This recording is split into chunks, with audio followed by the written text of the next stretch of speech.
কথা, একজন মানুষ অন্য মানুষের সাথে শত্রুতা করে বসেন, দুজন ঘনিষ্ঠ বন্ধু।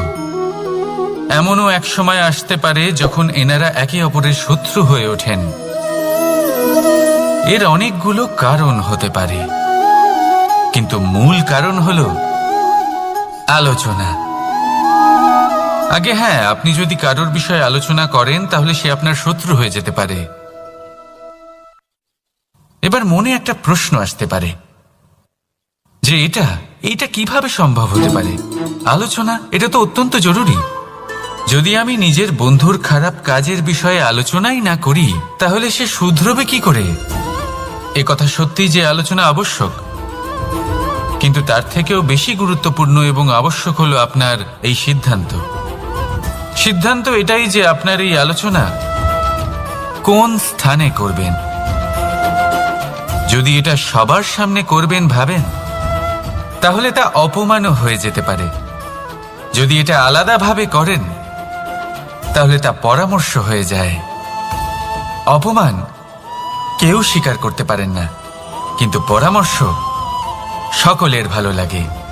তাহলে যদি আপন কারোর জন্য ভালো কিছু চান, কাউকে শুধরে দিতে চান, আর আপনার মনে হয় আলোচনা আবশ্যক, তাহলে সর্বপ্রথম সময়, পরিস্থিতি আর স্থানের কথা মনে রাখবেন।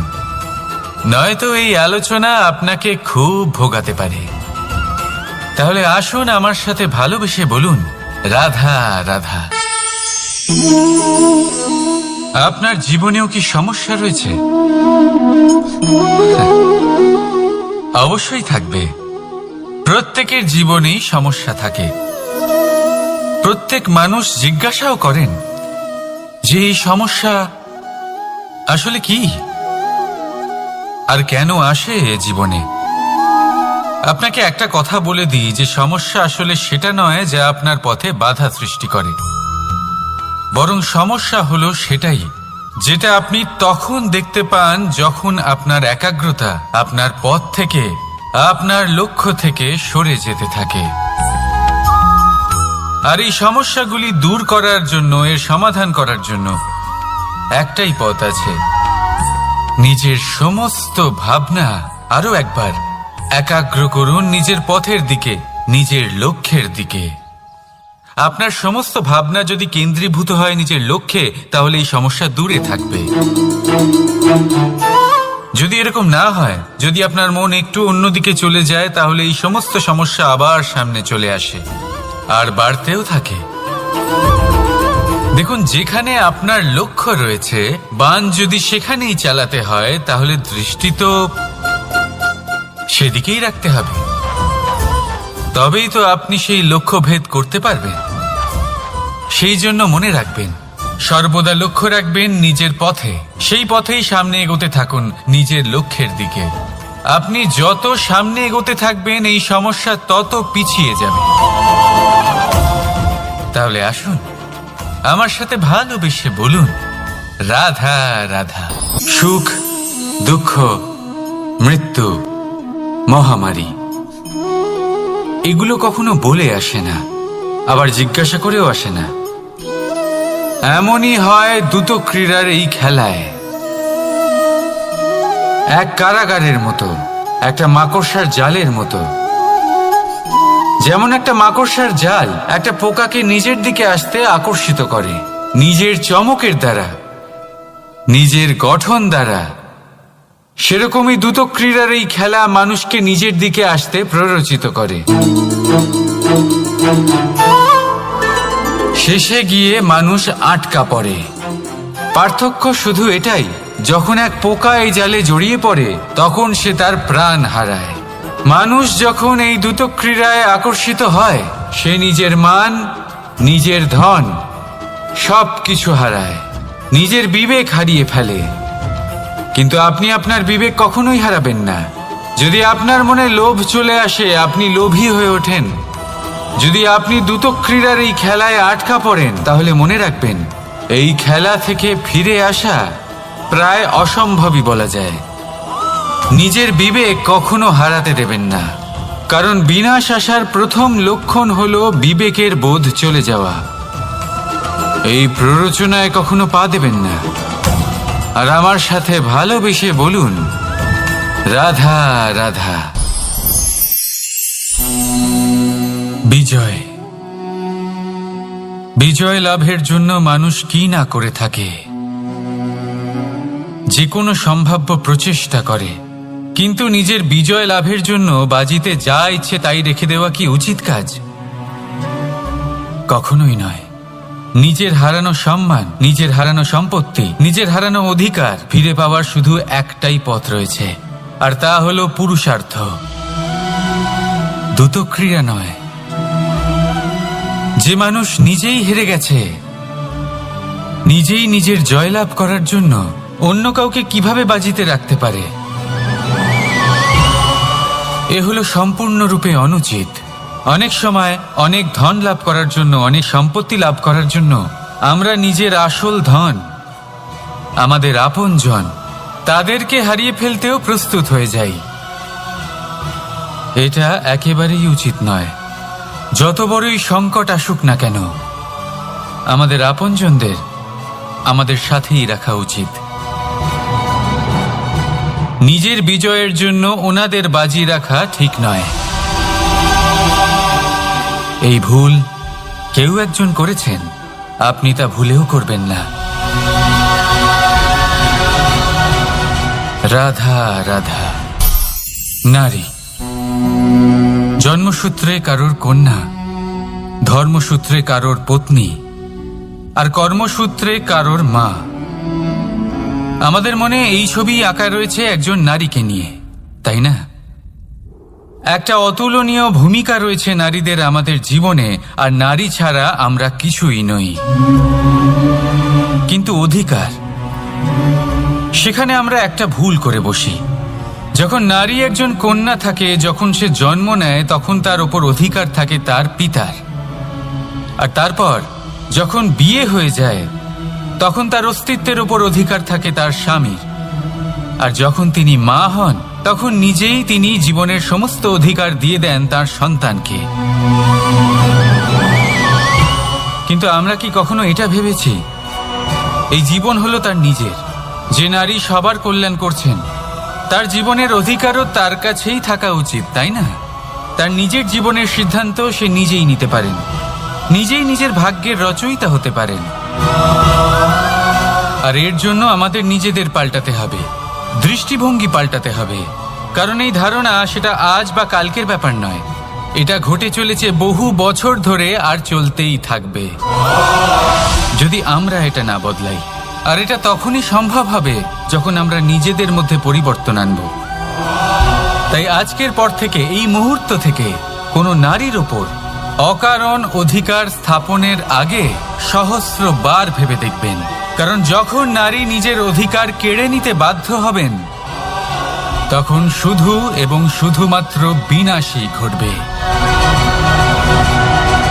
রাধা রাধা।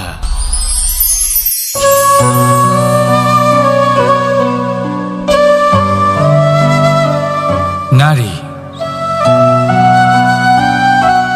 পুরুষরা যাকে নাম দিয়েছেন ত্রিয়া, কেন দিয়েছেন, কে দিয়েছেন, কেউ তা জানে না। কথায় আছে, পুরুষরা ভাবেন যে ত্রিয়া, ভাবেন একরকম, বলেন অন্য কিছু, আর করেন অন্য কিছুই। কিন্তু সত্যিটা কি এটাই? আসল সত্যি হলো এটাই যে ত্রিয়া হলো সেই চরিত্রহীন পুরুষ, আর কেউ নয়। সেই পুরুষ যারা নারীকে বলেন যে আপনি হলেন মা, আপনি হলেন দেবী, আপনি হলেন বোন। আর ভাবেন কি? ভাবেন যে এই নারী হলো আমাদের পায়ের ধুলো, আর কিচ্ছু নয়। আর কি করেন? ওনাদের মাথায়, ওনাদের খোপায় মালা পরিয়ে দিয়ে ভাবেন যে ওনারা হলেন তাদের পায়ের ধুলোর সমান। একজন নারীর সম্মান ভঙ্গ করেন, তাদের দাসী মনে করেন। ভুলবেন না, যত্র নারীয়াস্ত পূজ্যন্তে রমন্তে তত্র দেবতা। অর্থাৎ যেখানে নারীকে পুজো করা হয়, সেখানে ঈশ্বর বাস করেন। আর যেখানে নারীকে অপমান করা হয়, সেখানে ঈশ্বর এবং ভাগ্য এই দুই রুষ্ট হয়। মনে রাখবেন, যদি নারী কল্যাণকারী হতে পারেন তাহলে নারী মহাচণ্ডী রূপও ধারণ করতে পারেন।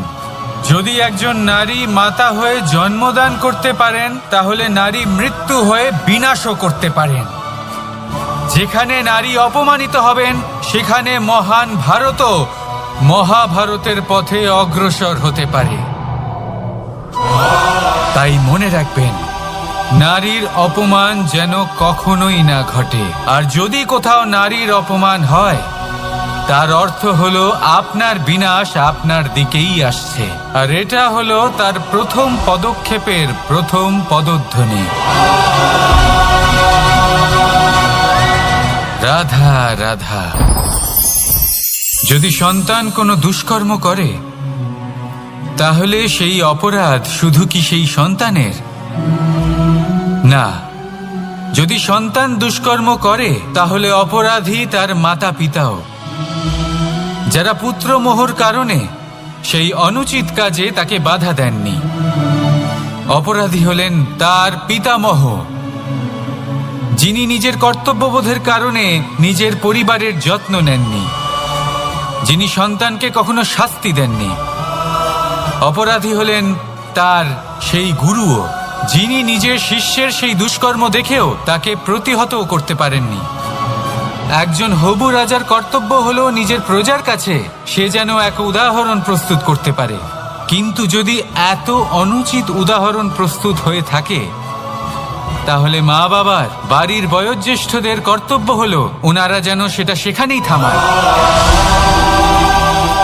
হয় ভালোবেসে নয়তো শাস্তি দিয়ে। যদি না থামানো হয় তাহলে মহাভারত অবশ্যম্ভাবী। অনেক ব্যক্তির মনে একটা প্রশ্ন জাগে আমাকে আর রাধাকে নিয়ে। বলেন যে না আমি আর রাধা একসাথে থাকি, না আমাদের বিয়ে হয়েছে, আমি এখানে দ্বারকাতে ও ওখানে বর্ষণাতে, তাও এত ভালোবাসা কি করে? এ কেমন সম্পর্ক? আমি তাদের একটা সহজ কথা বলতে চাই।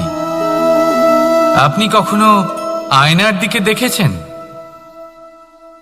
নিজের দুই চোখের দিকে তাকিয়ে জিজ্ঞাসা করুন, এই দুই চোখ একসাথে কেন বন্ধ হয়, একসাথে কেন খোলে, একসাথে কেন ঘুমোয়, একসাথে কেন কাঁদে? আজীবন কোনো এক মানুষের সাথে সম্পর্ক রাখা অবশ্যই সম্ভব, তাদের সাথে দেখা না করে। আমার আর রাধার ভালোবাসাও কিছুটা এরকমই, আর কিছুটা এরকমই হয় ভালোবাসা দুই নয়নের মতো, যারা কখনোই মিলিত হবে না কিন্তু চিরকালের জন্য একসাথে জুড়ে থাকবে। এই অনুভূতি নিঃস্বার্থ হয়, আর এই নিঃস্বার্থ ভালোবাসা আপনাকে আনন্দের পথে অগ্রসর করে। জীবনে সবসময় নিঃস্বার্থভাবে ভালোবাসুন, শুধুমাত্র আনন্দই পাবেন। তাহলে আসুন আমার সাথে নিঃস্বার্থভাবে ভালোবেসে বলুন, রাধা রাধা। মানুষ, কোনো ব্যক্তির নির্মাণ হয় কিভাবে?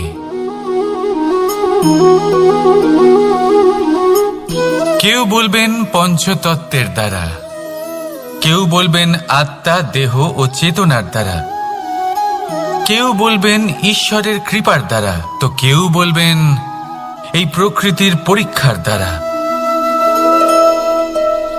না, মানুষের নির্মাণ হয়ে থাকে বিশ্বাস দ্বারা। ব্যক্তি তখনই গড়ে ওঠেন যখন ব্যক্তিত্ব থাকে, ঠিক কিনা? আর ব্যক্তিত্ব তখনই হবে আর সেরকমই হবে যেরকম বিশ্বাস আপনি নিজের উপরে রাখবেন। যদি আপনি মনে করেন আপনি বিষের ন্যায় হবেন তাহলে আপনি বিষাক্তই হবেন। যদি আপনি এটা মনে করেন যে আপনি অমৃতের ন্যায় হবেন তাহলে আপনি অমরই হয়ে যাবেন। যদি আপনি নিজের উপরে বিশ্বাস রাখেন যে আপনি সংসারের সব থেকে উঁচু পর্বতের শিখরে পৌঁছতে পারবেন তাহলে আপনি অবশ্যই পৌঁছবেন। যদি আপনার এরকম মনে হয় যে আপনি এরকম কখনো করতে পারবেন না, তাহলে এরকম কখনোই হবে না। ভেবে দেখবেন, বিশ্বাসের মধ্যেই বিশ্ব বাস করে থাকে, তো আপনার অস্তিত্ব কেন করবে না? যেমন বিশ্বাস আপনি নিজের উপরে রাখবেন, তেমনই আপনি হয়ে উঠবেন। সেই জন্য নিজের উপরে বিশ্বাস রাখুন, আর হ্যাঁ, ভালোবেসে বলুন রাধা রাধা।